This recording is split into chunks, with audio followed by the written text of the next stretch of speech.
Hello అండి, అందరూ బాగున్నారా? Welcome back to my channel. మీరంతా జన్మాష్టమి బాగా సెలబ్రేట్ చేసుకున్నారా? మేమైతే చాలా చక్కగా సింపుల్గా చేసుకున్నామండి. మా ఇంట్లో చిన్ని కృష్ణుడి కోసం ఎదుగో ఇలా అప్పటికప్పుడు తాజాగా ఇలా వెన్న తయారు చేస్తాను. ఎప్పుడు కృష్ణాష్టమికి ఒక 15-20 డేస్ నుంచి అయితే ఇలా స్టోర్ చేస్తాను. అంతా ఒకసారి రెడీ చేసుకుని వెన్న అయితే ఇలా రెడీ చేసుకుంటాను. బయట నుంచి ఎన్నుకొని తెచ్చినా ఏం చేసినా ఇలా మనమే సొంతంగా చేసుకుని స్వామికి సమర్పించేది అంటే ఒక మంచి ఫీల్ ఉంటుంది కదా ఎవరికైనా. ఇద్దరికి సెలవు కదా, వాళ్ళని లేపి తయారు చేసి తలస్నానం అవన్నీ చేయించి పూజ రెడీ చేసుకునేసరికి నాకు బాగా లేట్ అయింది. కానీ పిల్లలు కూడా చాలా చక్కగా హెల్ప్ చేశారు. ఇంట్లో పూజ మందిరం కాస్త చిన్నగానే ఉంటుంది, అందుకని ఏదైనా స్పెషల్ పండుగ పూజలప్పుడు ఇలా బయట పెట్టుకుంటాను నేను పూజ. ఇలా అయితేనే నాకు ఫ్రీగా స్పేషియస్గా అనిపిస్తుంది.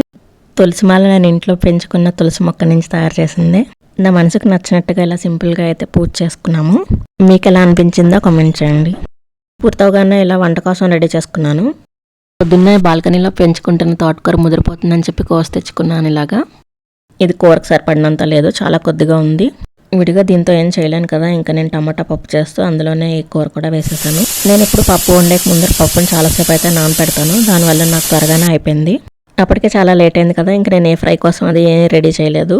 పప్పుతో సింపుల్గా ఇలా వడియాలు మాత్రమే వేయించాను. వడియాలు అమ్మ సమ్మర్లో అయితే చేసిందనమాట. టేస్ట్ అయితే చాలా బాగున్నాయి. ఇదిగోండి ఫైనల్గా మా పప్పు అయితే ఇలా వచ్చింది. మీకు గుమ్మడి వడియాలు లేదంటే పిండి వడియాల్లో ఏమైతే ఫేవరెట్ తప్పకుండా నాకు కామెంట్ చేయండి. ఇక డిన్నర్లోకి అయితే ఇలా పావు బాజీ చేశాను. పిల్లలు చాలా రోజుల నుంచి అయితే అడుగుతున్నారు. ఇవాళ ఇంకా సెలవు కదా, కుదిరిందనమాట చేయడానికి. ఆల్రెడీ పిల్లలకి మా హస్బెండ్కి ఇచ్చేసాను, ఇంకా నేనే మిగిలాను. నేను కూడా తీసుకెళ్ళిపోతున్నాను తినడానికి. చాలా బాగుందని అయితే కాంప్లిమెంట్స్ వచ్చేస్తున్నాయి ఆల్రెడీ. పావు సరిపోతుందో లేదో అని చెప్పి 4 బ్రెడ్ స్లైసెస్ కూడా ఇలా టోస్ట్ చేశాను.